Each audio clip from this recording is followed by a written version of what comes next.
ngeen jëf ci ànd bi ak télévision Futurs Médias ñu ñëwaat ci soir d'info daal di indiwaat li nga xamante ne rek saa su nekk ñu taxaw ci wàllu actualité di ci profité nag di leen nuyu bu baax a baax di leen ziar te leen di jox seen wàccuwaay daañu ñëw ci lu am solo loo xamante ne ni jamono ji mën nañ ne ñëpp moom la ñuy waxtaanee en tout cas une bonne partie ñu ngi koy waxtaanee bokk na ci li nga xamante ne moo di loi buy modifier règlement intérieur bu assemblée nationale ndax gis nañ tey ndaw pencum réew mi ñu ngi taxaw ci fànn boobu ci subaak léegi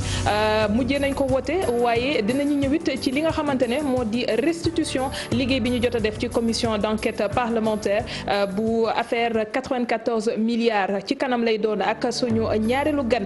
di professeur Ousseynou Samba nekk professeur en droit pénal ci université Cheikh Anta Diop bu Dakar dina ñëw si kanam gannaaw 20h bi lay doon daal di teew fii ñu waxtaanee loolu nga xamante ne rek moo di wàllu yoon ci boobule dossier leneen loo xamante ne it am na solo mu di màggal Touba bi nga xamante ne ñu ngi koy waajal li ci des matul ay bés moo tax nag baax na ñu taxaw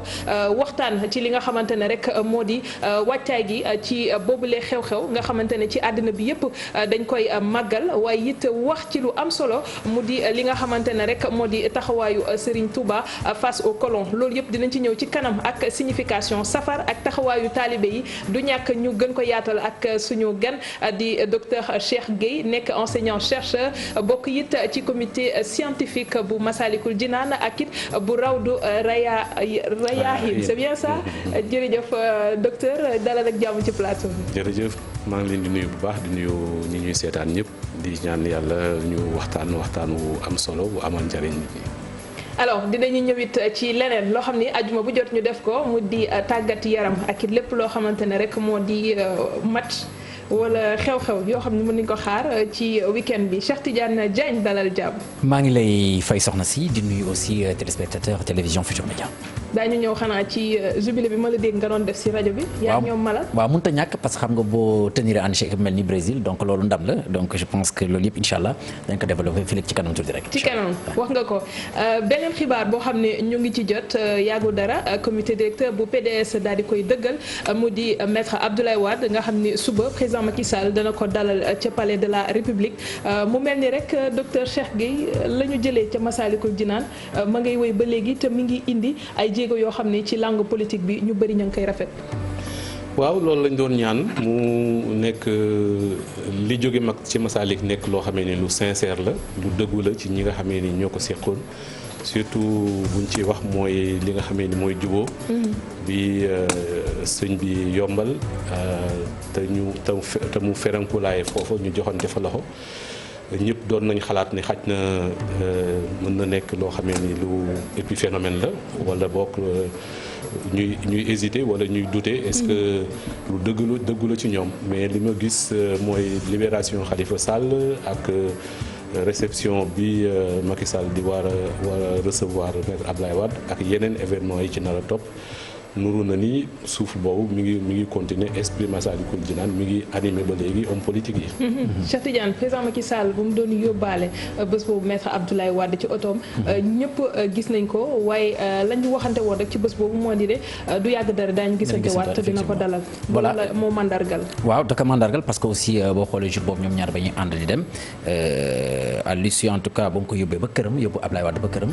ndax dañ ne diggante. papa la ak doom bu weesoo loolu xëy na diggante ay naataango lay doon parce que aussi quelle que soit la situation mën nañoo jàpp ne tey jii Macky Sall bu demee ba egsi fii Abdoulaye Wade am na rôle bu mag bi nga xam te ne joué na ci ba tax na quelque part aussi ba sëñ bi wootee foofu la ca Massalikul Jinaan ngir fexe ni mu leen jubóole effectivement gis nañ ni ko sotti na mais am na ñi nga xamante ne ñu gisoon que derrière aussi peut-être que genre saupoudrage la woon man ne nag même affaire bi yaakaar naa ni sëñ si buy dem bay dugg ci loolu ba di ci wax yaakaar naa loolu day weesu mbirum politique et je pense que aussi quelle que soit la situation Macky Sall njiitu réew la waaye mën nañoo jàpp ni taalibe la Abdoulaye Wade njiitu réew la woon mën nañoo jàpp ni taalibe la te yaakaar naa ni ndigal moom bu xasee borot rek yaakaar naa ni lu sincère la ba gis nañ voilà ndigal noonu laa ko mën a tuddee parce que ndigal la waxtaan la ba pare ñaan leen daanaka ndigal lay nduru donc bañ ko defee aussi ñoom ñaar am nañu maanaam cette hauteur là ba toog waxtaanee ko ba keroog jooju ci lu rafet ñu ànd seen biir oto te ba ñuy génnee am na li nga xam te rot na ci donte ils étaient dans l'intimité de la voiture mais neewoon nañu lu yàggul dara itam ñoom ñaar dañu gisewaat ba tey ji suba gi j'ai vu un quotidien bi nga xam te ne bind na ko ñenn ñi information du douter dans une discussion si benn discussion privée bi nga xamante ne jotoon naa ko am et dès l'après-midi gis nañ ko waa parti démocratique sénégalais dëggal nañu lu ni mel te loolu bokk na jàpp naa ni dina bokk ci nga xam dina gën a apaiser maanaam la situation politique bi nga xam ne moo fi am présentement. d'accord alors docteur Guèye gis nañu it président Macky Sall tey mi ngi woon ci dëkk bu sell ba jullee fa juma rencontré xalif bi visiter également fi nga xam ne mooy université Cheikhoul Khadim donc ba tey mën nañ ne ci esprit waajal màggal gi la ñu nekk ci yooyu nga xamante ne def na ko ci bésu tey bi. waaw loolu président de la République yi fi jaar yëpp dañ ko daan def événement bu toll ni màggal gi buy waaj c'est normal président de la République bi mu yónnee ay ministres am yónnee ay services am ba ñu dajewaat ak kilifa yi ngir lépp loo xam ne aju na ci organisation bi. laaj na bu ñu demee ba jub ko mu dem fa laami soog ñoom échanger ci li nga xam ne ni fa la préparation bi toll ak aussi xool ndax lépp yemb na donc ñoom ñëpp dañ koy def donc Macky Sall chaque année da koy def je pense que donc li mu def ni cosaan la fi mu doon rek loo xamee ni aussi day jëmmal importance su màggal gi du événement quelconque dafa doon bis boo xam ni Sénégalais yëpp dañ ciy retrouver wu. Sénégalais yëpp dañuy daje benn bërëb ku fa ñëwul it bàyyi nga fa xel nit ñi ñëpp daje fa di waxtaan di seen xel yëpp jëm ci yàlla loolu dafa nekk loo xam ne ni cëslaayu réew mi la. réew mi nekk day soxla ay événements fédérateurs donc loo màggal mun nañu wax ne mooy événement fédérateur bi gën a mag ci réew mi. même plus que 4 avril ak yi nga xamee ni yëpp dinañ ko def mu nekk ay événements nationaux. ci daje bu mu am bëgg naa taxaw si lenn loo xamante ne nii ba ñu nee rek président visité na université bi xel lu mu njëkk a dem mooy si Massalikul Jinaan nga xamante ne gis nañ mobilisation bi ak taxawaayu taalibe yi pour jëmmal loolu nga xam ne tey fierté la bu ñu koy wax fépp si àdduna bi même modèle bi lañ fas yéene reproduire pour jëmmal université boobu. waaw maa ngi jóge léegi Massalikul Jinaan di daje fa ak benn délégation boo xamee ni ñii Mali lañ jóge ñii Guinée Bissau muy wane ni non seulement nekk na exemple ci sous-région bi maanaam le fait que ni ñu dajalee xaalis bi ni nga xamee ni noonu loolu mooy cëslaayu dajale boobu. muy philosophie bi. donc loolu moom mooy wéy rek ci université bi ndax ku nekk xam na ni université bi daanaka double Massalikul Jinaan la en termes d'investissement. ñaata la ci xaalis 37 milliards. D'accord. Minimum mais ça veut dire que ne bu ñu te loolu première phase bi la loolu bëriwul ñu koy leeral. donc première phase bi la dina am ay plusieurs phases yoo xamee ni du occuper même site bi. donc dina am yeneen phase biir Touba loolu li muy jëm rek mooy projet bi nga xamee ni moom moo nar a occuper yoon wi ci at yi di ñëw lu bari. à la fois pour tabax ko mais aussi pour def ci contenu yi nga xamee ni moom la laaj ñuy rafetlu bu baax décision bi nga xamee ni président de la République jël na ko tey. muy jël li nga xamee ni mooy centre de formation professionnelle bi nga xamee ni moom la ñu waroon a tabax Mbàkke. mu ne intégré na ko ci université bi. mu koy mottali mu doon loo xam ni aussi yoon wi dafa nisar def ko université boo xam ne ni day bees day wuute ak aussi université yi ñu fiy gis. bëgguñu mu nekk université boo xam ne day fabriquer ay chômeurs. dañ bëgg université boo xam ne day am ay sorties xale yi bu ñu jàngee ba benn moment ñu am lu ñu liggéey ñu génn. débouchés yi permettre leen ñu mën a liggéey. donc mu am ñu bëri aussi war nañ comprendre que ne université boo xam ne rek dañu fay jàng alxuraan jàng fa l'islam waaye dañu fay jàng agronomie dañu fay jàng électromécanique dañu fay jàng comme yeneen université yi nga xamee ni ku fa génne mën a liggéey amal njariñ sa askan amal njariñ sa réew. parce que boo xoolee principalement genre université yi mel noonu dañuy yaakaar ne xëy na diine rek lañ fay jàngale mais bu weesoo diine maanaam ñoom ñu ngi gën a orienté en tout cas vers une vie maanaam professionnelle donc jàpp naa ni que aussi une formation professionnelle yaakaar naa même les universités maintenant françaises fii au Sénégal ñu ngi koy faral def parce que boo xoolee à l'université de Dakar à l'origine c'était quoi former ni te boo génnee xëy na tu vas faire un concours pour mën a dugg ci nga xamante ni kii professionnel maintenant information bi jàpp naa dafa gën a direct donc man li ma bëggoon xam mooy est-ce que aussi quelque part par rapport ak li nga xam ne mooy tabaxum université parce que dañuy faral di ne l'économie mouride parce que loolu réalité la maanaam ñoom ñooy jëf xëy na après état bi fekk leen ci gannaaw yow lan nga yaakaar ne effectivement moo war a mën a permettre en tout cas à ce que toute la communauté mouride nangu ñëw maanaam investir dugal seen alal ci li nga xamante ni daal moo di ci li jëm ci ay tabaxum yenn ci ay jumtukaay lu su mel ni ci Massalikul Jinaan wala bokk université bi. waaw d'abord yoonu murit yoonu l'islam la te l'islam dafa ànd ak jaayante bi muy juddu ak bi nga xamee ni ci lay développé maanaam engagement bi nga xamee ni saxaaba yi jëloon nañ ko ci ñoom ak ci yonent bi ñu génne seen alal tuur seen deret pour l'islam yokk loolu tradition bi dañ koy retrouver ci yoonu murit mooy di tax nit ñi fonk nàcculoo seen poche pour def ci yoonu yàlla jaarale ko ci projet bi nga xamee ni moom la sëñ bi taxawal muy projet bu mu mënti doon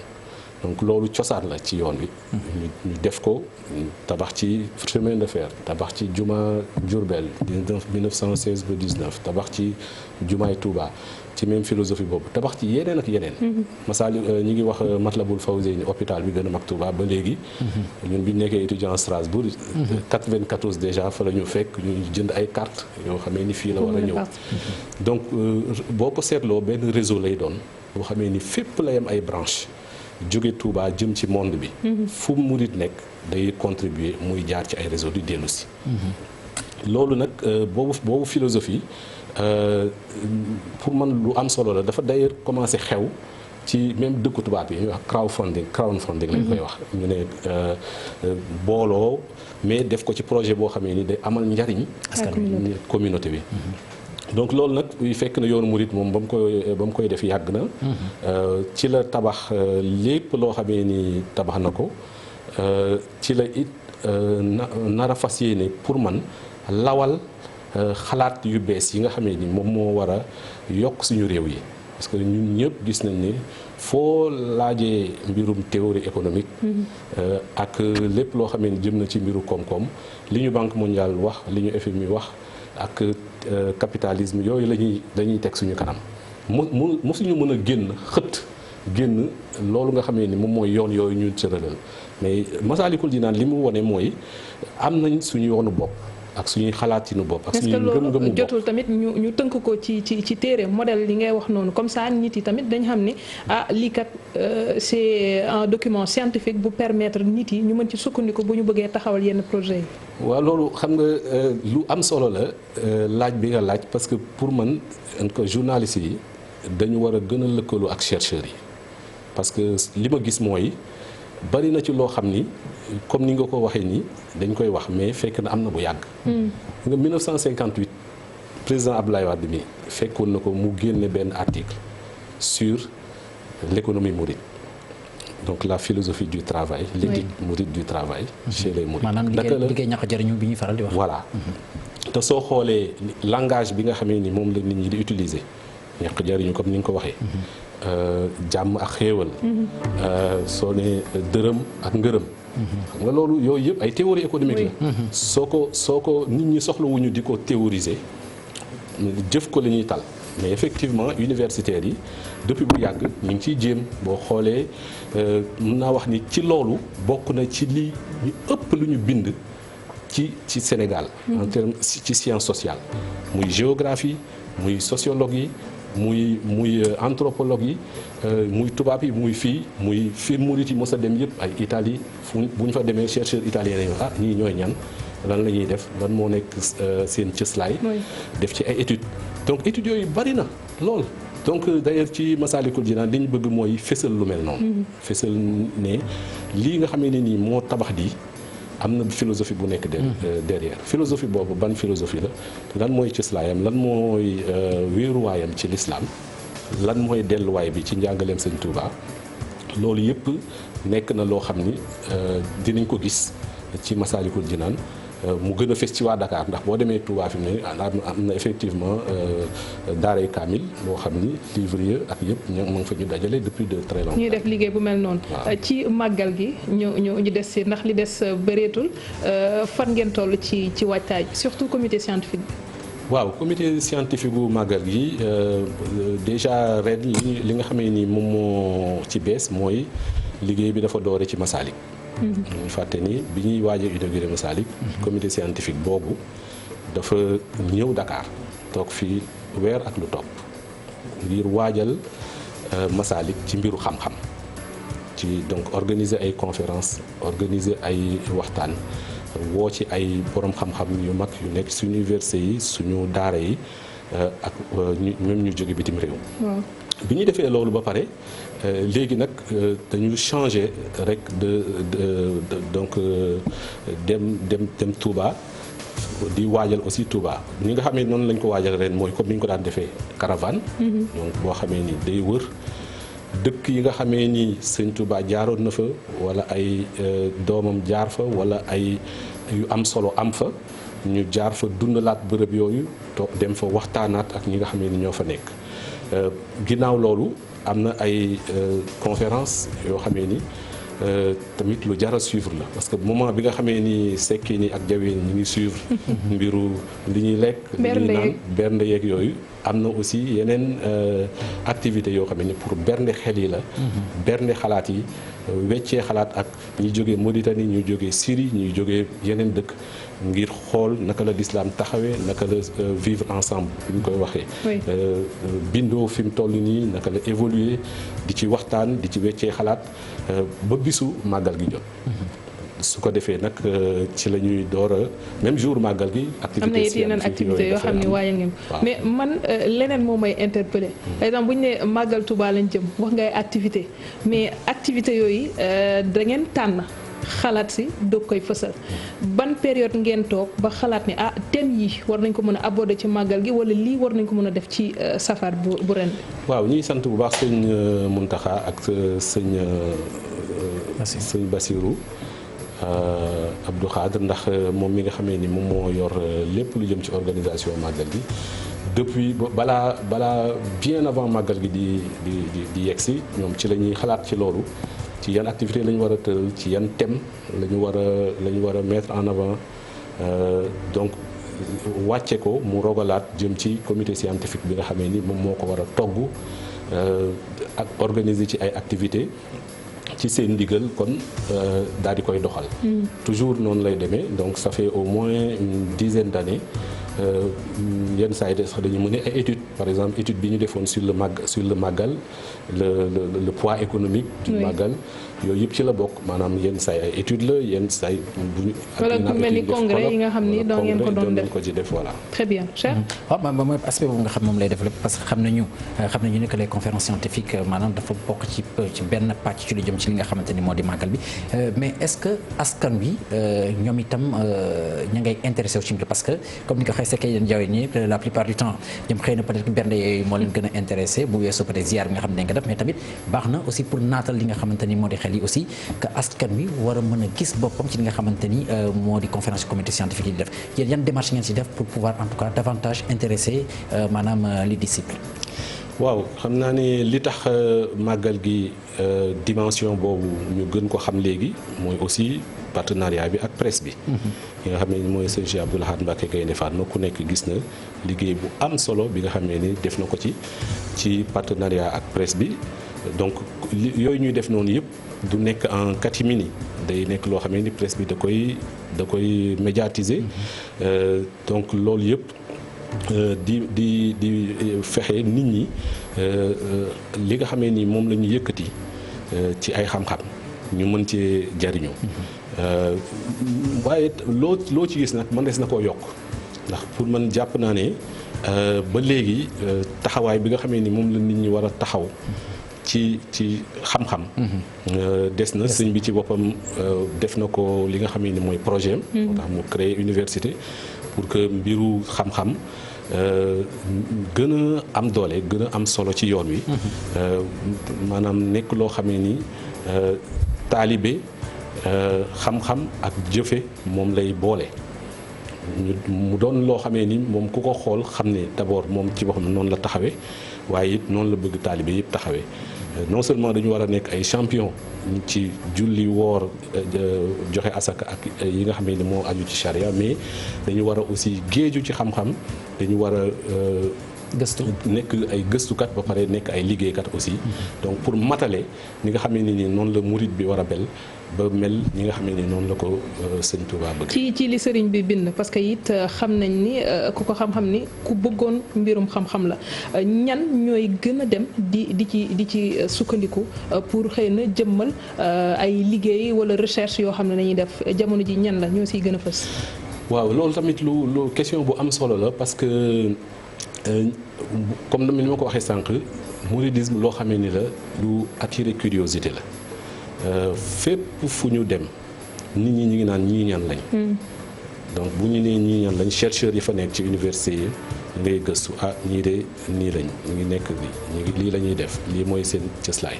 ñooñu tamit dañuy ñëw ci réew mi. d'accord te loolu it am na fi cosaan boo xoolee comme ni ma ko doon waxee keroog ci Masalik ñi nga xamee ni nii ñoom ñoo njëkk a def murid centre d'intérêt pour recherche. mooy tubaab bi ci boppam. ndax ñoom bu ñu fi nekkee ñoom seen bopp dañu xool xam ne réew mi kenn mënu ko yor te sukkandikoo ci sëriñ yi. ginnaaw bu ñu leen nootee sonnal leen dañoo mujj ñëw di leen laaj seeni xalaat di sukkandiku ci ñoom. sukkandiku boobu nag dañ ko boole aussi ak ay information boo gisee seen chargé des affaires politiques yi nekkoon ci réew mi. di bind sëñ Touba def na lii El Hadj Malick def na lii loolu lañ fi nekkee woon. donc littérature bu bari ba ku mel ni Paul Marty nga xamee ni ci boori début des années 1900 ci la fi nekkoon bari na lu mu bind loo xamee ni am na sax jeexital ci ñun bindkatu tey yi waaye ginnaaw gi amul benn génération boo xamee ni deful aussi ay gëstu yu am solo ci yoon wi ñooñu nag ci activité scientifique yooyu tey jii ñoom la ñuy invité ñoom la ñuy woo ñoom ñooy joxe seen xalaat ñoom ñooy aussi soxla dem ci bibliothèque yi dem ci mbind yu yàgg ya di ko gëstu. mais mbind yu yàgg yooyu tamit dafay laaj yenn saa yi ñu firil nit ki sens bi nga xamante ne moom la am mu bañ a nekk rek liirum gumba wala jàngum gumba. ñu xam fan la sëriñ bi doon waxee. effectivement am na solo par contre ci loolu ay jafe-jafe am na ci lu bari parce que en général mbindum sëñ bi. ñi nga xamee ni nii ñoom ñoo ñëw def gëstu ci yoon wi liñ ci liggéey doyul te sëñ bi dafa bind kon nag kuy bind ci moom war nga sukkandiku ci ay bindam. waaye ñu gis ne lu doye di la ci chercheurs yi nga xamee ni ñoom ñooy xam naa ni aussi limitu langue arabe bi. bokk na ci. waaye nag ñoom ñëpp ku ci nekk yaa ngi ciy góorgóorlu je pense que histoire générale du Sénégal bu defee yenn erreurs yi aussi parce que dafa xool. ba gis ne dafa joxul confiance wala boog utiliser wul suffisamment ay biographie par exemple yoo xam ne ni ci sëñ Touba lañ ko bind. alors yu mel noonu. daañu ñëwaat léegi si yow docteur Cheikh Gueye mais faw ñu dem tamit Touba ndax it suñuy ndaw ñu ngi foofu ñu fekki Pape Djibril Fall ni nga ko doon wax tey rek président Macky Sall ñëwoon na ca dëkk ba am taxawaay boo xam ne am na ko tey nag ñuy waxtaan ba tey ci li nga xamante ne rek mooy solosu màggal gi ak it liñ ci war a mën a xaar ci wàllu njàngat ak thème yi ñu nar a aborder Pape ma bàyyi la nga nuyoog sénégalais yi. lay fay bu baax Aram di nuyu ñi nga xam ñooy topp Soir d'Info ci biir Sénégal ak si bitim réew di nuyu sa gan gi muy docteur Cheikh Gueye teewlu nañ une partie ci waxtaan bi lu am solo di wax ne tey li nga xamante ni am na fii lu am solo la ndax gan gi nga xamante ni Touba moo ngi ko doon dalal tey waaye ñu ci fesal rek ne depuis premier safar ba tey daanaka sax mën nañoo wax ne ren cachet particulier bi mooy inauguration Masalikul Jinaan booba ba tey ndax dañ ci jógee rek daal di def en route vers le Magal premier safar daal di dugg si ñu initier ko fii daal di ciy def ay mu nekkoon bésu taxaw seetlu bésu jàngat bésu jàng alxuraan bésu jàng xasaayit booba ba tey nag barab yu fasantikoo ci réew mi fenn dakkul ñu fay wàcce ay kaamilu alxuraan yu bare bari di fa jàng li nga xamante ni moom mooy xasaayit mbokku taalibe yi ak mbokku jullit yi fépp di mobiliser wu jëm ci li nga xamante ni moom mooy fukki fan ak juróom-ñett ci weeru safar tey jii nag président de la république ñëw fi avec son gouvernement waaye li gën a am solo ci visite bi nga xam daanaka depuis Senghor depuis Abdou Diouf depuis Abdoulaye Wade ba tey jii daanaka bu ñu ñëwaan màggal gi moom moo leen yëkkati ñu ñëw waaye ren nag liggéey bi nga xamante ni sëñ Mouhamadul Mountakha initié na ko muy mosquée muy complexe bi nga xamante ni bëgg nañ ko def muy université bi. président tey jii foofu la njëkkee aram bi mu fa demee daal di visiter kii nga xamante ni moom mooy Serigne Cheikh Ahmadou Badawi présenté ko présentation bu am solo boo xamante ni moom ci boppam dafa émerveillé wu daal di wax sax ne moom dafa yéemu ci liggéey bi ak célérité bi nga xamante ni am na ba wax ne li nga xamante ni moom la bëgg ci ay jëwriñam moom la bëgg ci réew mi muy fast track moom tey ci université Touba. bii nga xamante ni sëñ Mouhamadul Mountakha initié na ko moom foofu la ko gisee loolu di wane ne université bi tàmbali na joxe ay dars tàmbali na joxe ay cours te daanaka pareegul ndax président ci boppam moom moo wax ne fast track bi nga xamante ni bëgg na ko foofu la ko gisee. d'accord foofu gis na ko fii nga xamante ni am na bi mu ci jógee tamit ñëw na ci ànd ak ki nga xamante ni moom mooy xalif bi ñu dem ci julli aljuma bi ginnaaw bi dem na ziyaari li nga xamante ni moom mooy barab bi nga xamante ni mooy mausolée Cheikh Ahmadou Bamba Khadim Rasoul bi mu fa jógee it ginnaaw tàkkusaan kii di sëñ Mouhamadul Mountakha dalal na ko ci résidence Cheikhul Khadim ak njabootu Serigne Touba ak yëpp ak jëwriñ yi nga xamante ni aussi ànd na ak ñoom muy les ministres yi nga xamante ni ñoom la àndal. daal di ñëw bi ñu ñëwee tamit Serigne bi dalal na leen Serigne Bass Abdou Khadre yëkkati ay kaddu président de la République jëlaat ay engagement daal di soññaat aussi ki nga xamante ni mooy ministre de l'intérieur pour mu gën a surveiller li nga xam mooy engagement yi ñu jëloon ci CRD bi. jëm si màggal merci jërëjëf Pape Djibril Fall du ñàkk it ñu ñëwaat ci moom ci sax jotaay xibaar yi nga xam ni ñu ngi koy def ci biir télé bi balaa ñu ñëwaat ak suñu gan dañuy dem seetaan publicité Fatou Kiné dem ñu dellu soit ak suñu gan docteur Cheikh Gueye nekk borom xam-xam nekk it membre comité scientifique Rawdu Rayaahin bi yoon wax naa ko normalement sànq déglu nañu Pape Djibril ci li nga xam ne wax na ko ci engagement yi président Macky Sall jël pour fexe rek màggal gi jaar yoon loo ci mën sànni. waaw comme at mu jot rek dinañ def ay CRD dinañ def ay daje yoo xamee ni day permettre ñu xool saytu lépp loo xamee ni dina baaxal màggal gi donc effectivement engagement yi nga xamee ni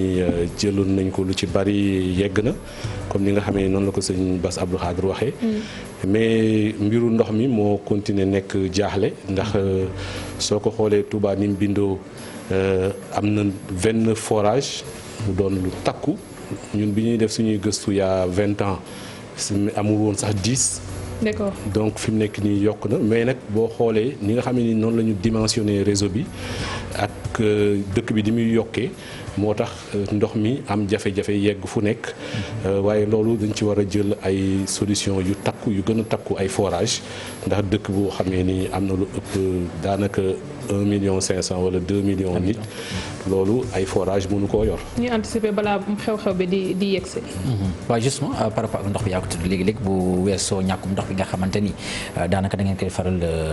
di dund pendant màggal gi am itam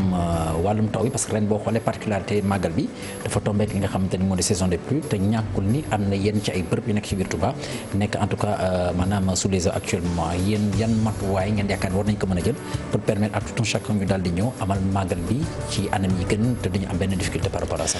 waaw xam nga Touba moom ku xam dëkk bi ni nga xam ne noonu la juddoo ni mu màggee da ngay gis ne dëkku anticipation la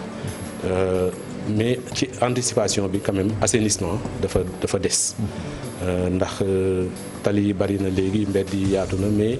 mbiru assainissement dafa doon loo xamee ni aussi comme mbiru ndox mi. dañu war a boole lépp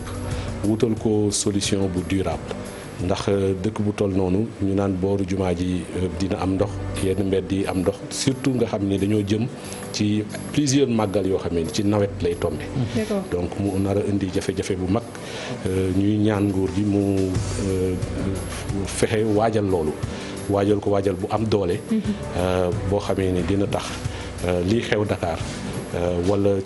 coono bi nga xamee ni ay inondation dina ko indil nit Dakar mu bañ a xew Touba xew na fa ba pare nag donc fi mu nekk nii lu gaaw a gaaw la laaj. comme solution. Merci beaucoup docteur Cheikh.